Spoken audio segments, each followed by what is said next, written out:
Hi guys, today on our delicious journey we're going to be making a universally loved dish, which is the chicken tikka masala, along with crispy parathas, Bhuna Sabzi and a lovely cooling raita. So first let's make the chicken tikka. So for the chicken tikka, here I have a kilo of boneless chicken chunks. So for the marination, first we'll add a teaspoon of garlic paste, a teaspoon of ginger paste, half a teaspoon of turmeric powder, a tablespoon of red chilli powder. Like I've always said, I always make a mixture of spicy chili powder with Kashmiri chili powder and Veg chilli powder. So this is a mixture that I always mix and keep, and I use all three together. So I'm adding a tablespoon of red chilli powder, a tablespoon of coriander seed powder, a teaspoon of cumin seed powder, a teaspoon of my homemade garam masala. Now to this we'll add 3/4 cup of yogurt, 2 tablespoons of mustard oil,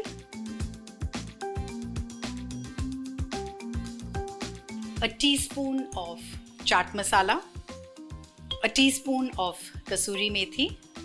So I always roast my kasuri methi and then I make it into a powder. I just crumble it with my hand. And now finally we'll add the salt. Juice of half a lemon, about a tablespoon.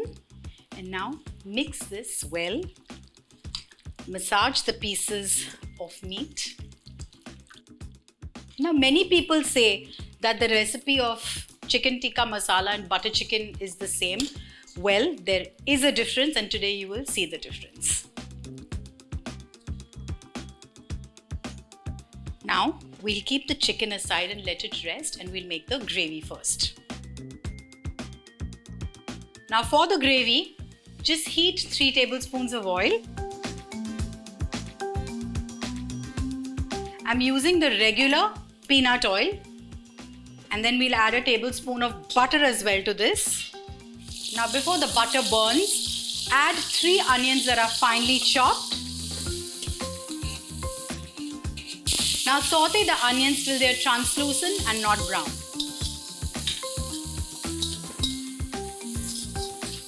So the onions are nice and pink and translucent. Now we'll add a tablespoon of garlic paste, a tablespoon of ginger paste, and just saute it for a minute.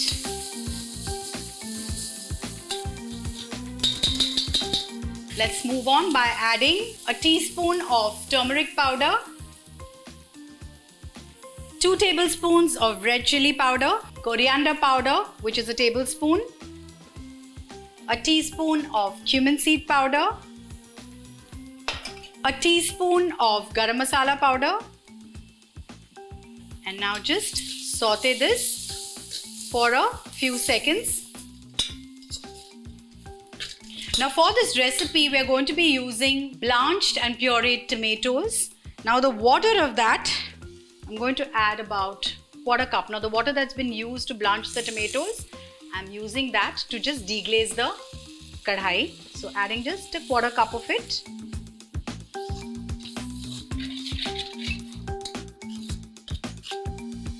Now the difference in my recipe of chicken tikka and butter chicken is that I'm not using cashew nut paste in this.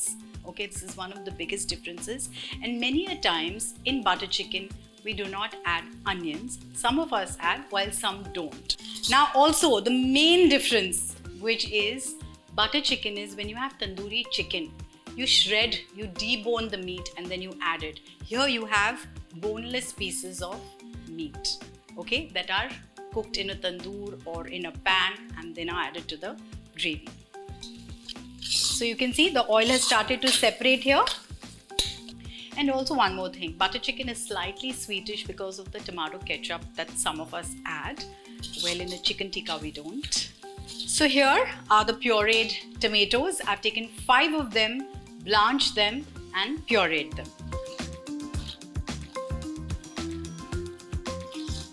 Now add some salt to taste. Now let's cover this and cook the gravy for at least 4 to 5 minutes on a medium to low flame. Now while the gravy is getting cooked, we'll quickly make the tikka. So to make a chicken tikka, you can use a tandoor, or if you don't have a tandoor, you can make it directly on a tawa. Now remember, boneless chunks of meat don't take too long to cook, so be very careful, otherwise the pieces get very chewy. Just going to add a little water which I have used to just remove all the masala from here and add it to the tikka. Add a tablespoon of butter to this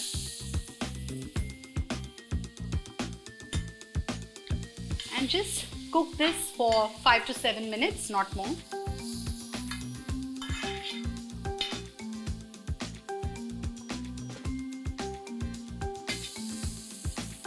So our chicken tikka is also ready. You can see, let me just see this. Pieces are cooked. I told you it won't take long. See this? It won't take long. Now if I had cooked it a little longer, it would have become chewy. Now what we are going to do is fun. I'm going to burn a live coal here. Our gravy is ready as well. Now just shut the flame and add 1/4 cup of cream to this. Now for those of you who are vegetarian, in this gravy you can add tandoori mushrooms or tandoori aloo or tandoori paneer, whatever vegetable you like of your choice. And for the non-vegetarians, so we're adding the chicken tikka. So our gravy is ready.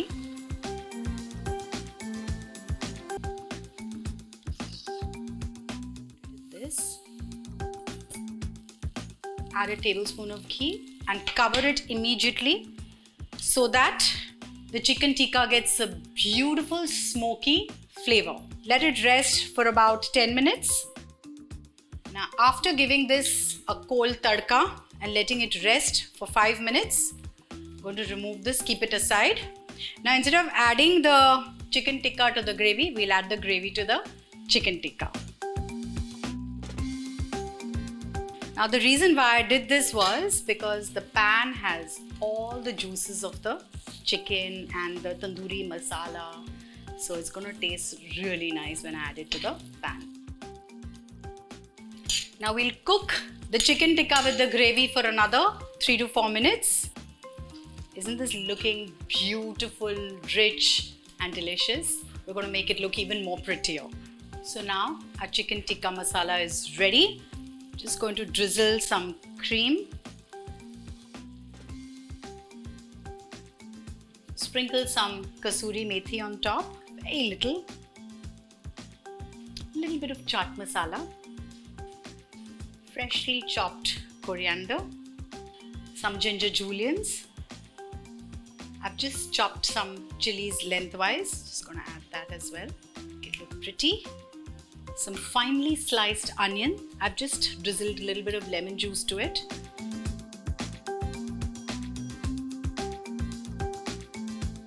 So here our chicken tikka masala is ready. If I were you, I would serve it on the tawa itself.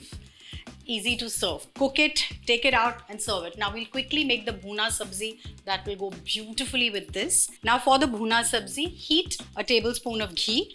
Splutter a teaspoon of cumin seeds. Add an inch of julienne ginger and 4 to 5 green chilies also. I've also cut them lengthwise. Now saute this for a few seconds and add 3 onions that are finely chopped.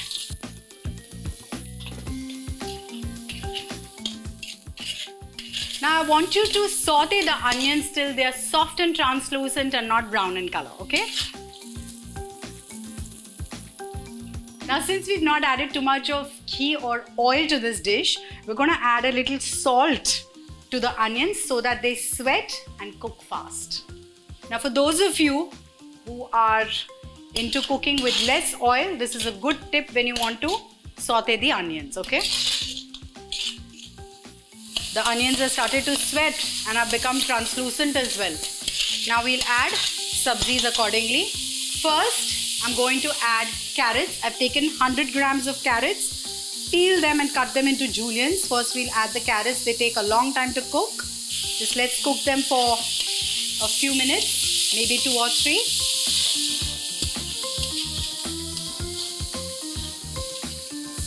Now just add 100 grams of French beans. Sauté this for a minute. Now keep sauteing the vegetable after every minute or 2, because we don't want the onion to get burnt or the vegetables to get burnt, okay? Because we're not adding any water. We're going to be cooking this later in its own steam. So I've taken 100 grams of baby corn. I'm going to add this as well. Mix this well.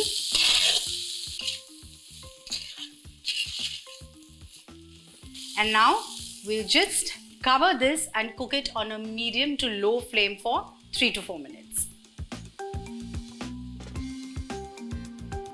Now after cooking this for 5 minutes on a medium to low flame, we'll add the bell peppers. So I've taken 1 each, red, yellow and green. We'll add that because bell peppers cook really fast and I like the vegetables to have a little crunch. So now we'll mix this well.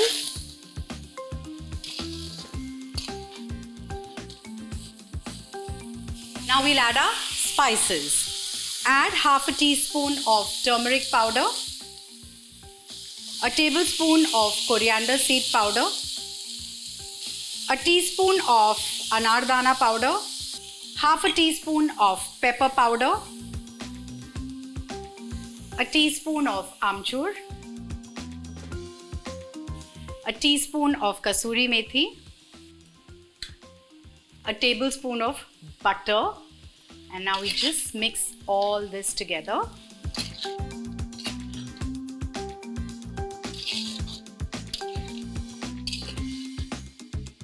And now just 1/4 cup of cream to this,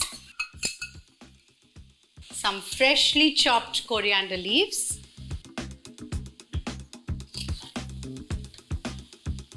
and the Bhuna Sabzi is ready to be served. Just mix it well, shut the flame. And I'm going to be serving this with paratha and spring onion raita. The spring onion raita is very simple. Chop the spring onion with the greens and the onion finely, and then add yogurt to it and a little bit of salt and jeera powder. That's it.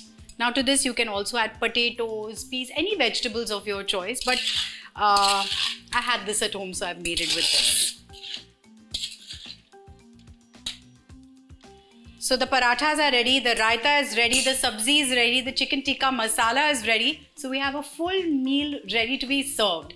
Now guys, if you enjoy these videos that I have been making in the recent past, making a complete meal, do let me know. And you can give your suggestions as well. And keep watching Smita Dev for more interesting meals.